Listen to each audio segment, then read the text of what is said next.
Hello दोस्तों, स्वागत है आपका अपने यूट्यूब चैनल स्टडी अड्डा आरके जीके के चैनल पर। आज हम इस वीडियो में यूपी ट्रिपल एससी पैट के प्रैक्टिस सेट को सोल्व करने वाले हैं। आज के जो क्वेश्चन है वे सारे सेलेक्टेड है। अगर आप भी इस वीडियो को पूरा देख लेते हो कि मैं मानता हूं कि आपको 10 से 15 नंबर का इसी वीडियो से आने वाली परीक्षा में मिल जाएगा। तो वीडियो को पूरा और ध्यान से देखना ना भूलिएगा। तो आपका पहला टॉपिक आ जाता है भारतीय इतिहास, इंडियन हिस्ट्री। इंडियन हिस्ट्री से आपके 5 क्वेश्चन पूछे जाते हैं, जिनमें से आपका पहला क्वेश्चन आपकी स्क्रीन पर है कि भगवान राम का केंद्रीय भक्ति आंदोलन के अग्रदूत कौन थे। आपके ऑप्शन है ए जयदेव, बी विवेकानंद, सी रामानंद या नामदेव। तो आपके ऑप्शन से दिए गए हैं, तो जल्दी से जल्दी बताइए कौन थे। तो आपका सही जवाब हो जाएगा ऑप्शन सी, आपका सही जवाब हो जाएगा रामानंद। कौन थे? रामानंद आपका इसका सही जवाब हो जाएगा।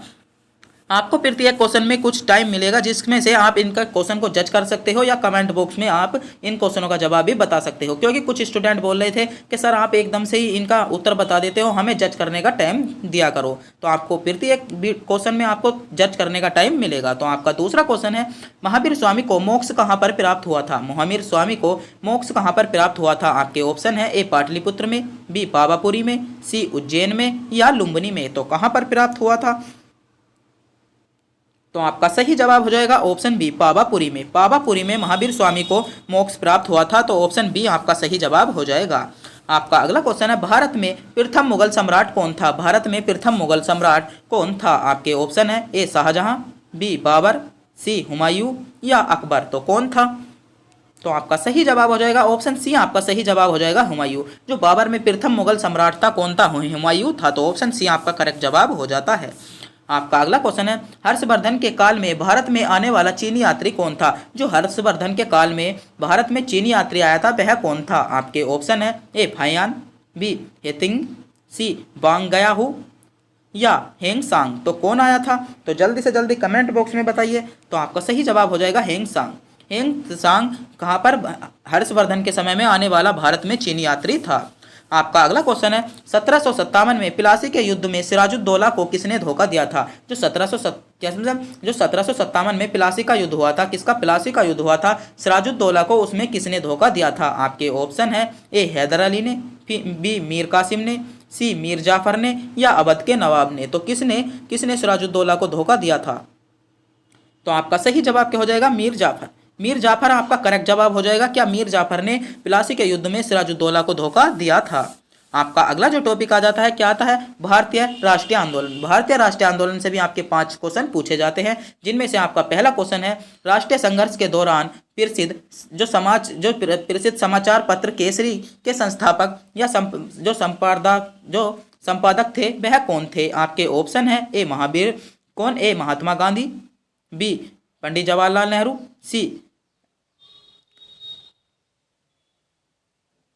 सी मोहम्मद इकबाल या लोकमान्य तिलक। तो कौन थे? तो आपका सही जवाब हो जाएगा ऑप्शन डी, आपका करेक्ट जवाब हो जाएगा लोकमान्य तिलक। कौन थे? लोकमान्य तिलक आपका इसका सही जवाब हो जाएगा। आपका अगला क्वेश्चन है, बंगाल का विभाजन कब हुआ था। बंगाल का विभाजन कब हुआ था। आपके ऑप्शन है ए 15 अक्टूबर 1905 को, बी 15 नवंबर 1905 को, सी 15 सितंबर 1905 को या 15 अगस्त 1905 को। तो बंगाल का विभाजन कब हुआ था? तो आपका सही जवाब हो जाएगा ऑप्शन ए, आपका करेक्ट जवाब हो जाएगा 15 अक्टूबर 1905 को। 15 अक्टूबर 1905 को बंगाल का विभाजन हुआ था। तो ऑप्शन ए आपका करेक्ट जवाब हो जाता है। आपका अगला क्वेश्चन है, अनुशीलन समिति का संबंध किससे है। जो अनुशीलन समिति है उसका संबंध किससे है। आपके ऑप्शन है ए भगत सिंह से, बी डी सावरकर से, सी दादा भाई नौरोजी से या पी मित्रा से। तो किससे है?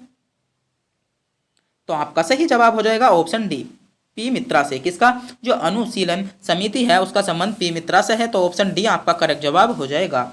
आपका अगला क्वेश्चन है, भारत में गर्म दलीय आंदोलन का पिता किसे माना जाता है। जो भारत में गर्म दलीय आंदोलन है उसका पिता किसे माना जाता है।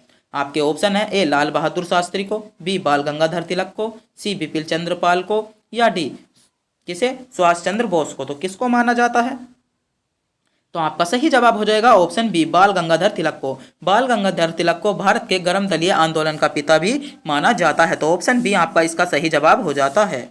आपका अगला क्वेश्चन है, जलियांवाला बाग हत्याकांड कब हुआ था। जो जलियांवाला बाग हत्याकांड था वह कब हुआ था। आपके ऑप्शन है ए 21 अप्रैल 1857 को, बी 23 मार्च 1922 को, सी 5 फरवरी 1842 को, या 13 अप्रैल 1919 को। तो जलियांवाला बाग हत्याकांड कब हुआ था? तो इस क्वेश्चन का जवाब अधिकतर बच्चों को पता होता है, तो जल्दी से जल्दी कमेंट बॉक्स में बताइए।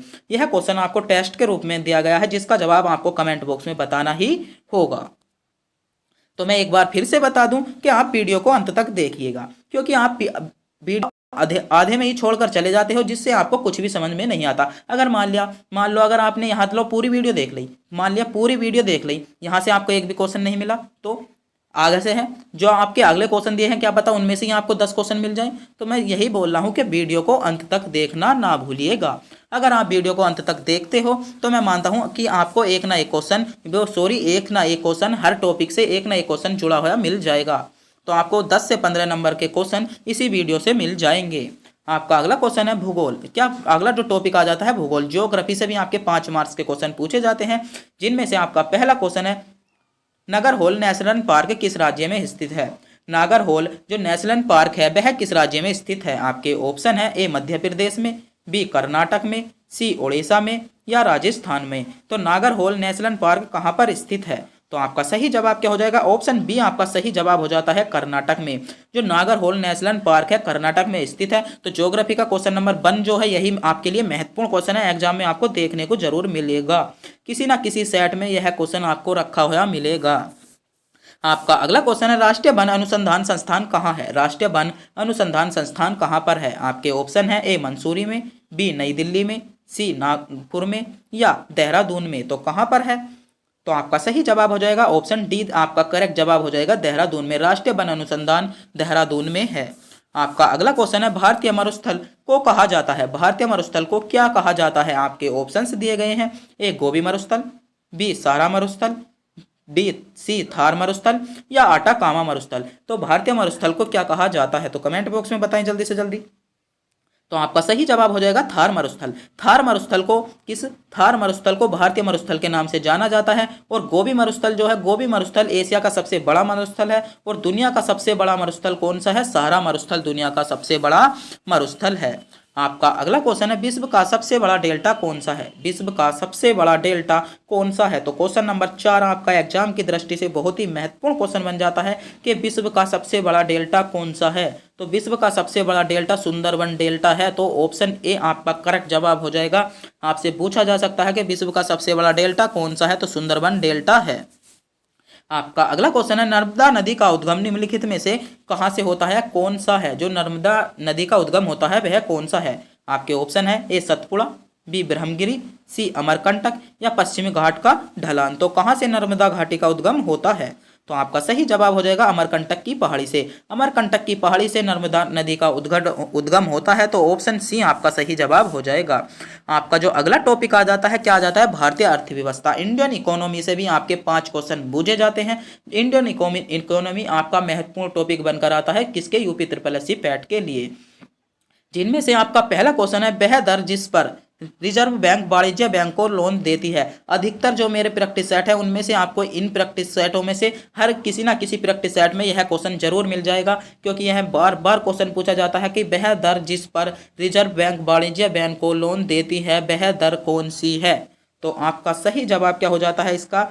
रेपो दर। रेपो दर जो होती है वह रिजर्व बैंक वाणिज्य बैंक को क्या देती है? लोन देती है। आपका अगला क्वेश्चन है सेवा क्षेत्र अर्थव्यवस्था के किस क्षेत्र को कहा जाता है। जो सेवा क्षेत्र है अर्थव्यवस्था के किस क्षेत्र को कहा जाता है? आपके ऑप्शन है ए प्राथमिक क्षेत्र को, बी द्वितीयक क्षेत्र को, सी तृतीयक क्षेत्र को, या चतुर्थ क्षेत्र को। तो किस क्षेत्र को सेवा क्षेत्र के नाम से जाना जाता है? तो आपका सही जवाब क्या हो जाएगा? ऑप्शन सी आपका सही जवाब हो जाएगा तृतीय क्षेत्र को। तृतीय क्षेत्र को सेवा क्षेत्र के नाम से भी जाना जाता है। आपका अगला क्वेश्चन है निम्नलिखित में से कौन सा भारतीय अर्थव्यवस्था में द्वितीय क्षेत्र के अंतर्गत आता है। द्वितीय क्षेत्र के अंतर्गत निम्नलिखित में से क्या आता है? आपके ऑप्शन है ए कपड़ा उद्योग, बी वस्तु का परिवहन, सी कपास का उत्पादन, या बैंकिंग। तो 4 ऑप्शंस दिए गए हैं, आपको बताना है कि द्वितीय क्षेत्र के अंतर्गत क्या आता है। तो आपका सही जवाब हो जाएगा कपड़ा उद्योग। कपड़ा उद्योग द्वितीय क्षेत्र के अंतर्गत आता है। तो ऑप्शन ए आपका सही जवाब हो जाएगा। आपका अगला क्वेश्चन है किस आर्थिक प्रणाली में उत्पादित वस्तुओं को विभिन्न व्यक्तियों के बीच वितरण उनकी आवश्यकता के अनुसार नहीं है अपितु उनकी कार्य क्षमता के आधार पर है। तो वह क्या है? आपके ऑप्शन है ए समाजवादी है, बी मिश्रित है, सी पूंजीवादी या माइक्रोसवादी। तो इनमें से कौन सी अर्थव्यवस्था है? तो क्वेश्चन नंबर 4 आपका एग्जाम की दृष्टि से बहुत ही महत्वपूर्ण क्वेश्चन है। तो इसका आपका सही जवाब हो जाएगा पूंजीवादी, आपका करेक्ट जवाब इसका हो जाएगा। आपका अगला क्वेश्चन है, निम्नलिखित में से कौन सा एक प्रगतिशील कर का उदाहरण है? निम्नलिखित में से कौन सा एक प्रगतिशील कर का उदाहरण है? तो कौन सा प्रगतिशील कर का उदाहरण है? आपके ऑप्शन है ए उत्पादन शुल्क, बी चुंगी, सी आयात कर या आयकर या गृह कर। तो कौन सा है? तो आयकर आपका इसका सही जवाब हो जाएगा। तो एक बार मैं फिर से बता दूं कि अभी तक आपने हमारे चैनल को सब्सक्राइब भी नहीं किया है तो चैनल को सब्सक्राइब जरूर कर लिएगा, क्योंकि हमारे आने वाले जो हम प्रैक्टिस सेट गिरेंगे जिनका नोटिफिकेशन आपको तुरंत मिलता रहे, तो आप जल्दी से जल्दी चैनल को सब्सक्राइब जरूर करेंगे। कौन से आपके चैनल को सब्सक्राइब करने में पैसे जाते हैं, तो जल्दी से जल्दी चैनल को सब्सक्राइब कर दीजिएगा।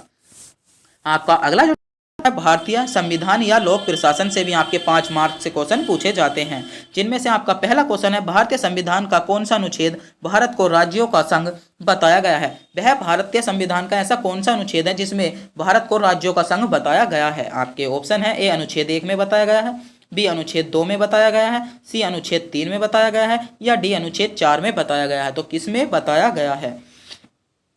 तो आपका सही जवाब हो जाएगा ऑप्शन ए, आपका सही जवाब हो जाएगा अनुच्छेद 1 में। अनुच्छेद 1 में भारतीय संविधान को राज्यों का संघ भी बताया गया है। आपका अगला क्वेश्चन है, किस संविधान संशोधन में भारतीय संविधान की प्रस्तावना में समाजवाद तथा धर्मनिरपेक्षता को जोड़ा गया था? तो क्वेश्चन नंबर 2 आपका यूपी SSSC पैट के एग्जाम से बहुत ही महत्वपूर्ण क्वेश्चन है कि आपसे क्वेश्चन बन सकता है कि प्रस्तावना और समाजवाद, जो प्रस्तावना में समाजवाद और धर्मनिरपेक्ष को जोड़ा गया था वह किस संविधान संशोधन द्वारा जोड़ा गया था? आपके ऑप्शन है ए 40वें संविधान संशोधन द्वारा, बी 42वें संविधान संशोधन द्वारा, सी 44वें संविधान संशोधन द्वारा या डी या 449वें संविधान संशोधन द्वारा। तो किस संविधान संशोधन द्वारा किसे समाजवाद और धर्मनिरपेक्षता को जोड़ा गया था?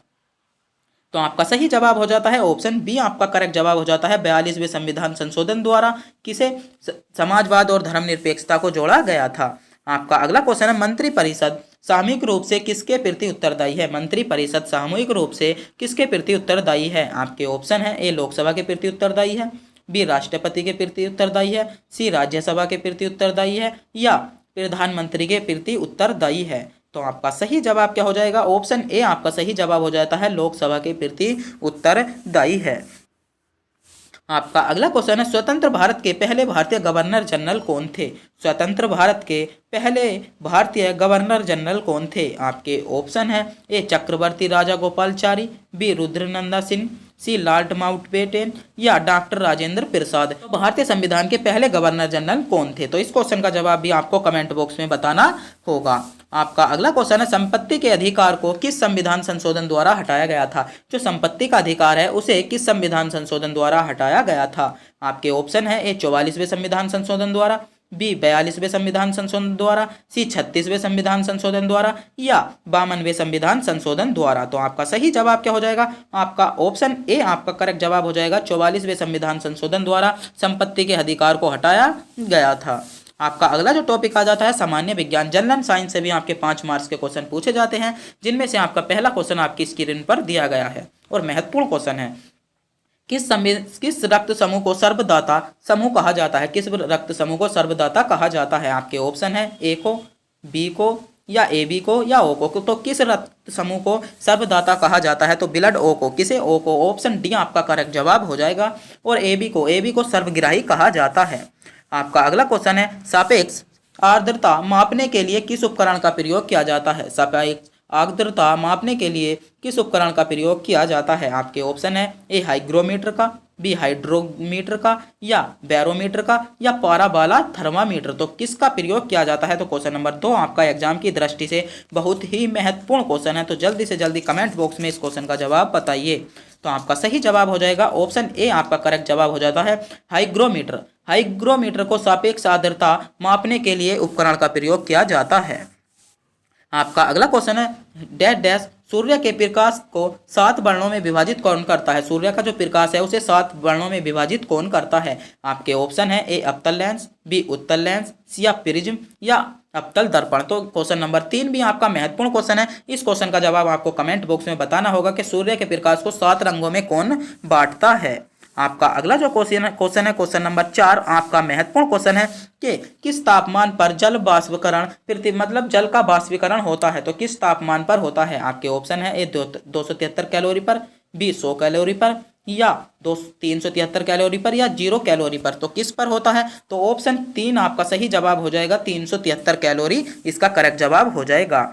आपका अगला क्वेश्चन है क्वेश्चन नंबर 5, सोडियम कार्बोनेट का सामान्य नाम क्या है? सोडियम कार्बोनेट का सामान्य नाम क्या है? आपके ऑप्शन है ए चूना पत्थर, बी चूना, बी सी मार्बल, या बास्किंग सोडा। तो सोडियम कार्बोनेट का जो क्या है सामान्य नाम क्या है? तो आपका सही जवाब हो जाएगा बास्किंग सोडा। ऑप्शन 4 आपका सही जवाब हो जाता है क्या? Basking soda.